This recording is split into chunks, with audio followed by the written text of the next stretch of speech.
Shimimana mutima wanjye we, shimimana uwakubatuye, shimimana uwera udahemuka.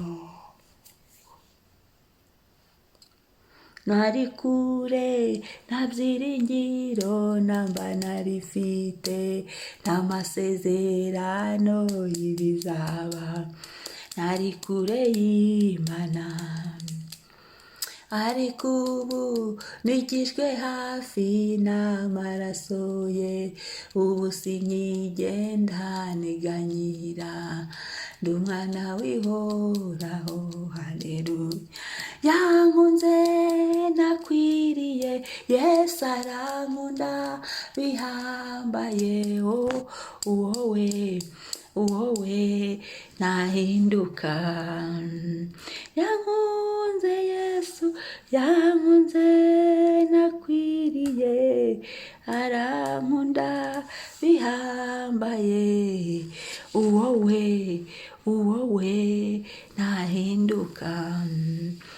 Umwami Yesu yankunze nakwiriye, arankunda bihambaye, wowe ntahinduka.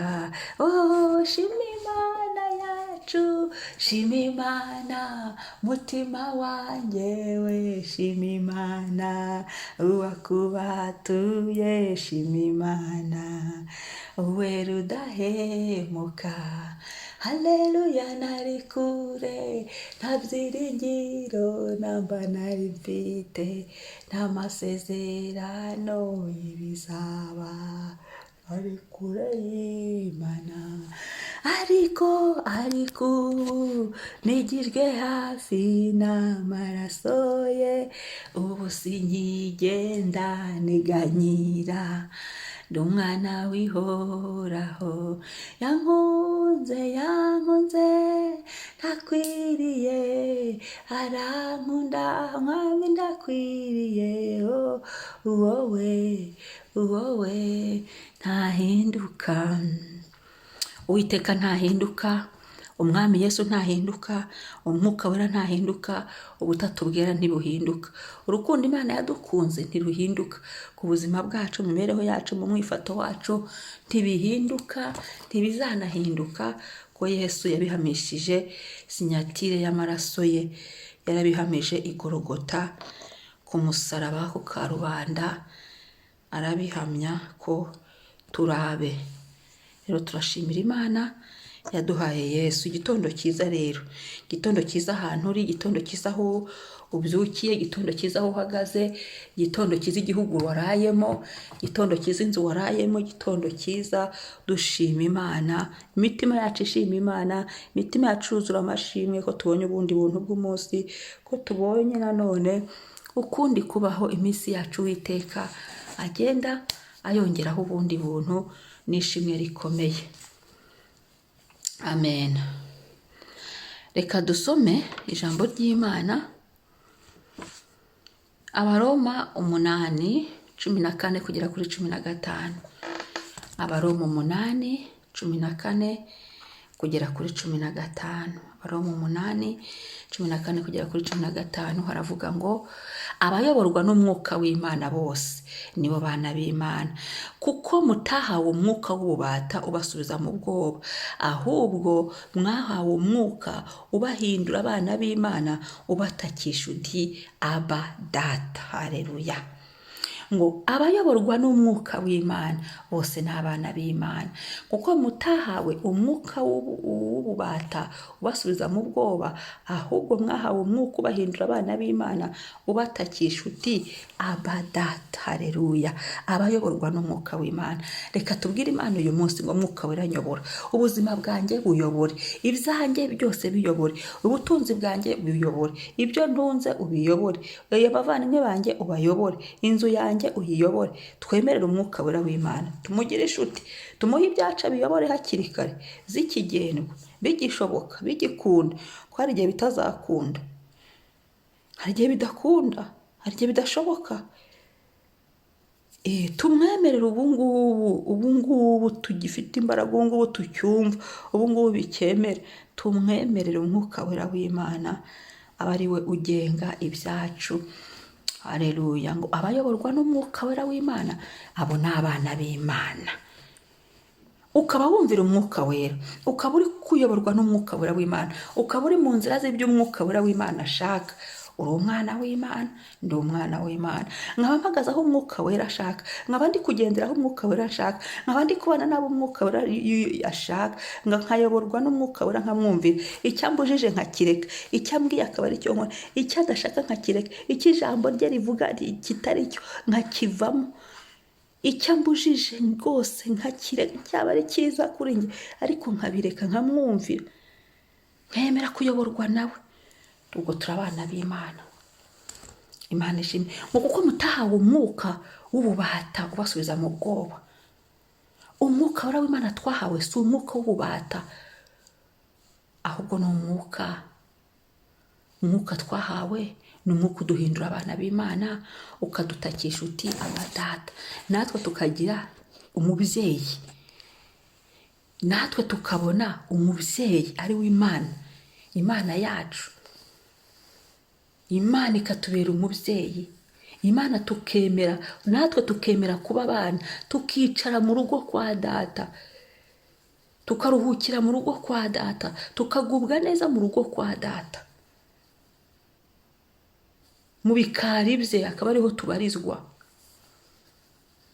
Haleluya. Shimwa Mwami, shimwa. Ngo umwuka w'Imana umuntu akaba yemerwa kuyoborwa nawe. Uyu mwuka w'Imana umuntu akaba yemerwa kuyoborwa nawe. Uwo muntu ni umwana w'Imana, uwo muntu arahiriwe, uwo muntu ntako bisibye kuba wemera. Hari ibintu atazagwamo kuko yemeye kuyoborwa n'umwuka w'Imana, hari ibintu atazanyuramo kuko yemeye kuyoborwa n'umwuka w'Imana, hari ahantu atazatinda kuko yemeye kuyoborwa n'umwuka w'Imana.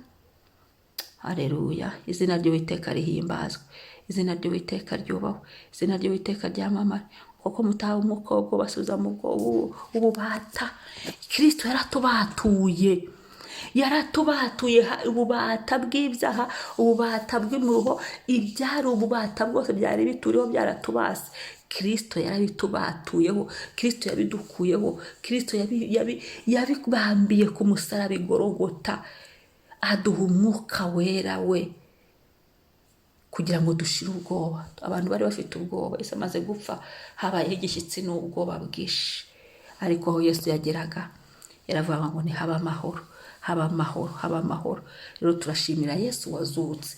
Iyo Yesu atazuka aka kantu kari kumfasha, ntago umwuka wera w'Imana twari kuboneka, ntituba tumufite. Ariko kuko Yesu yazutse, kuko Yesu ariho, natwe dufite umwuka wera w'Imana, isezerano ryarasohojwe. Rero turashimira Imana uyu munsi, tureho kumvira Imana, uproklame kumvira umwuka wera, kugendana n'umwuka wera, kumenya sezo z'umwuka wera, guhishurirwa iby'umwuka wera w'Imana, kugira ngo tubone uko tugendana nawe, tumwemerera akagenda atuyobora, akagenda adufasha, akagenda atugirira neza. Izina rye rihimbazwe, Umwami yamamare. Mwami, turi hano, abayoborwa n'umwuka nibo bana b'Imana. Uyu munsi tuyoborwe n'umwuka w'Imana, kuva ku isaha ya mbere y'uyu munsi kugeza umunsi urangiye, tuyoborwe n'umwuka w'Imana. Mu izina rya Yesu, umwuka wera w'Imana bari buganza gusa. Mu izina rya Yesu Kristo wazutse, umwuka wera w'Imana bari gukora gusa. Mu izina rya Yesu Kristo wazutse, umwuka wera wategeke. Mu izina rya Yesu Kristo wazutse, umwuka wera yime. Mu izina rya Yesu Kristo wazutse, umwuka wera ashyiraho ibitariho.